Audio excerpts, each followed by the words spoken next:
मुख्यमंत्री देवेंद्र फडणवीस राज ठाकरे यांच्या भेटीसाठी शिवतीर्थ या त्यांच्या निवासस्थानी पोहोचलेले आहेत। फडणवीस राज ठाकरे यांच्या निवासस्थानी पोहोचलेले आहेत।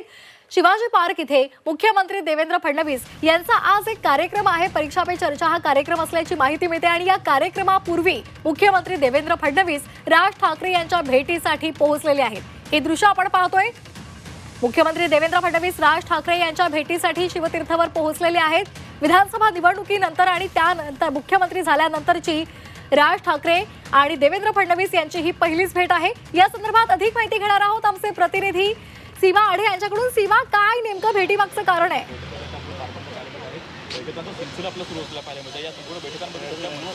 श्वेता, 11 वाजता मुख्यमंत्री देवेंद्र फडणवीस यांचं शिवाजी पार्क मैदानावरती एक कार्यक्रम आहे आणि त्यापूर्वीच आपण बघतोय की म्हणजे 1.25 तास पूर्वीच मुख्यमंत्री देवेंद्र फडणवीस हे मनसे अध्यक्ष राज ठाकरे यांच्या भेटीसाठी शिवतीर्थ या निवासस्थानी दाखल झालेत। खरं तर जवळपास एक तास चर्चा ही सुरू राहण्याची शक्यता जी आहे ती वर्तवली जाते। खरं तर ही अत्यंत महत्त्वाची भेट आपण म्हणू शकतो, कारण विधानसभा निवडणुकीचे निकाल लागल्यानंतर आणि अर्थात मुख्यमंत्री म्हणून देवेंद्र फडणवीस यांनी शपथ घेतल्यानंतर राज ठाकरे आणि देवेंद्र फडणवीस यांची ही पहिलीच भेट आहे। त्यामुळे या भेटीकडे आता सगळ्यांचं लक्ष लागलेलं आहे आणि स्थानिक स्वराज्य संस्थांच्या निवडणुकीच्या पार्श्वभूमीवरती या दोन्ही महत्त्वाच्या नेत्यांमध्ये आता काय नक्की चर्चा होणार हे पाहणं महत्त्वाचं असणार आहे। खरं तर आता 11 वाजता त्यांचा कार्यक्रम आहे आणि त्यापूर्वीच त्यांनी राज ठाकरे यांची भेट घेतलेली आहे।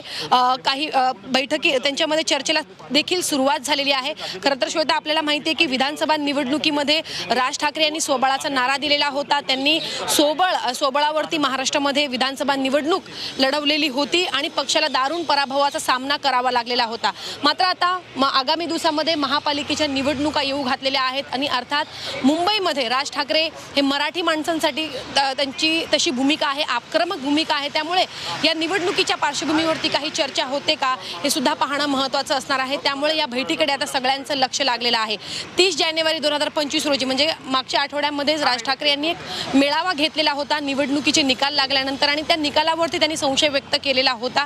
हा निकाल जो आहे तो जनतेचा नाही असं त्यांनी थेट सांगितलेलं होतं आणि त्यानंतर ही भेट जी आहे ती होताना आपल्याला पाहायला मिळत आहे। त्यामुळे आता फडणवीस आणि राज ठाकरे यांच्या भेटीनंतर महाराष्ट्राच्या राजकारणामध्ये काही आपल्याला बदल पाहायला मिळतात का हे पाहणं महत्त्वाचं असणार आहे। खरं तर राज ठाकरे नेहमीच आपली भूमिका नंतर त्यांनी ट्विटरच्या माध्यमातून आपली प्रथम भूमिका स्पष्ट केलेली होती। त्यानंतर मेळाव्याच्या माध्यमातून अर्थात त्यांनी निकालावरती संशय व्यक्त केलेला होता आणि 8 दिवसानंतरच म्हणजे मेळावा झाल्यानंतर 8 दिवसानंतरच थेट मुख्यमंत्री त्यांच्या भेटीसाठी या ठिकाणी दाखल झालेले आहेत। त्यामुळे आता स्थानिक स्वराज्य संस्थांच्या निवडणुकीमध्ये काही वेगळं चित्र, काही वेगळ्या नवीन मित्र महायुतीला जोडले जातात का हे पाहणं महत्त्वाचं असणार आहे। कारण एकंदरीत त्यांनी सोबळाचा नारा दिलेला होता आणि कुठेतरी पक्षाला आता वाढवण्यासाठी किंवा मग जर सोबत गेलो तर कुठेतरी आपलाही फायदा होऊ शकतो अशा अनुषंगाने काही चर्चा होते का या बैठकी दरम्यान, या भेटी दरम्यान हे सुद्धा पाहणं आता महत्त्वाचं ठरणार आहे।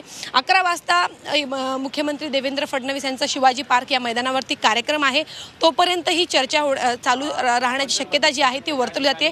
या भेटीनंतर नक्की काय बदल आपल्याला पाहायला मिळतात, या भेटीनंतर काही प्रतिक्रिया देवेंद्र फडणवीस किंवा मग राज ठाकरे देतात का हे पाहणं महत्त्वाचं असणार आहे। अगदी सीमा, आणखी एक महत्त्वाचा मुद्दा म्हणजे जसं तुम्ही मगाशी उल्लेख केला होता की राज ठाकरे यांनी मेळावा घेतलेला होता आणि या मेळाव्या दरम्यान त्यांनी निकालासंदर्भात काही शंका उपस्थित केलेले होते, प्रश्न उपस्थित केलेले होते। त्यामध्ये त्यांनी राजू पाटील सहित काही लोकांना मतदारांची मतच मिळालेली नव्हती जी त्यांच्या हक्काची होती या संदर्भातले सवाल उपस्थित केलेले होते। तसंच काही दिवसांपूर्वी आपण पाहतोय की काल सुद्धा अजित पवारांनी त्यांच्यावर टीका केलेली होती। या एकूण संपूर्ण या विषयांसंदर्भात सुद्धा चर्चा अपेक्षित आहे। त्यांच्यासोबत कोण कोण उपस्थित आहेत, काय त्याच्या संदर्भातली माहिती मिळाली आहे का?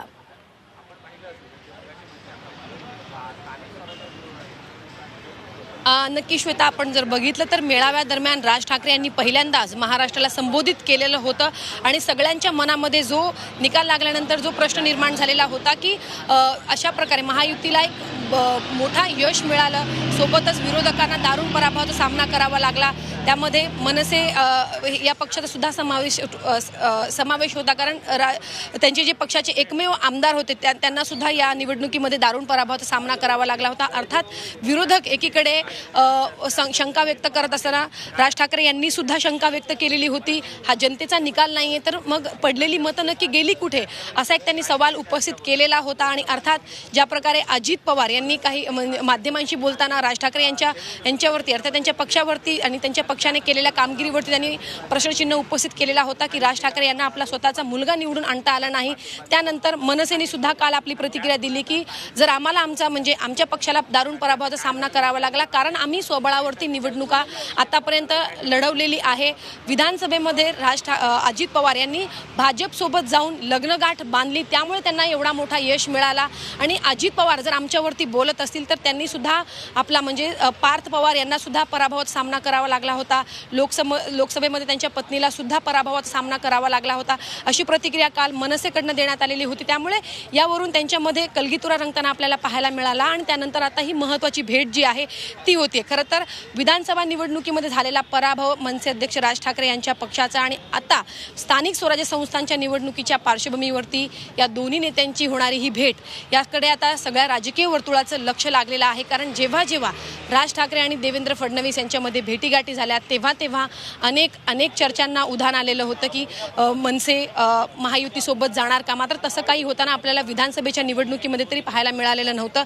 मात्र लोकसभेमध्ये अशा भेटीगाठीनंतर लोकसभा निवडणुकीदरम्यान राज ठाकरे यांनी बिनशर्त पाठिंबा भाजपला दिलेला होता। त्यामुळे आता स्थानिक स्वराज्य संस्थांच्या निवडणुकीमध्ये काही आपल्याला बदल पाहायला मिळतील का हे पाहणं महत्त्वाचं असणार आहे। आणि राज ठाकरे आणि देवेंद्र फडणवीस यांच्यामध्ये नक्की काय चर्चा होते, या चर्चेनंतर काय बदल पाहायला मिळतात हे पाहणं महत्त्वाचं असणार आहे। सीमा, तुम्ही जसा आता उल्लेख केलेला होता त्यानुसार आपण पाहिलेलं आहे की विधानसभेमध्ये एकला चलोची भूमिका राज ठाकरेंनी घेतलेली होती आणि त्यानंतर आता स्थानिक स्वराज्य संस्था आणि महापालिकेच्या निवडणुका येत आहेत। काही राजकीय पक्षांनी स्वबळाचा नारा सुद्धा दिलेला आहे, तशी चर्चा त्यांच्यामध्ये घडते अशी माहिती मिळते। आगामी काळामध्ये काही नवी समीकरण आपल्याला पाहायला मिळू शकतात का भाजप आणि मनसे यांच्या संदर्भातील?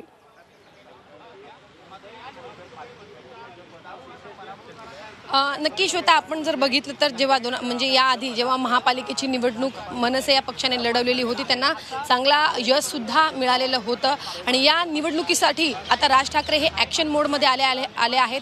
कालच त्यांच्या पक्षाच्या नेत्यांची आणि पदाधिकाऱ्यांची बैठक सुद्धा पार पडलेली होती। त्यामुळे जरी महापालिकेच्या निवडणुका अजूनही जाहीर झालेल्या नसल्या तरी तारीख जाहीर झालेली नसली तरी मात्र राज ठाकरे हे ॲक्शन मोडमध्ये आले, त्यांचे पदाधिकारी आता ॲक्शन मोडमध्ये आलेले आहेत। त्यामुळे कुठेतरी आता स्थानिक स्वराज्य संस्थांच्या निवडणुकीवरती या पार्श्वभूमीवरती महायुतीसोबत राज ठाकरे जाणार का किंवा मग भाजप किंवा महायुतीकडनं मनसे पक्षाला काही पाठिंबा दिला जाणार का पाहणं महत्त्वाचं असणार आहे। कारण जरी लोकसभा निवडणुकीमध्ये मनसे या पक्षाने भाजपला पाठिंबा दिलेला होता, मात्र त्यांना विधानसभा निवडणुकीमध्ये भाजपकडून किंवा मग महायुतीकडनं अगदी सीमा, मी आपल्याला थोडंसं थांबवते।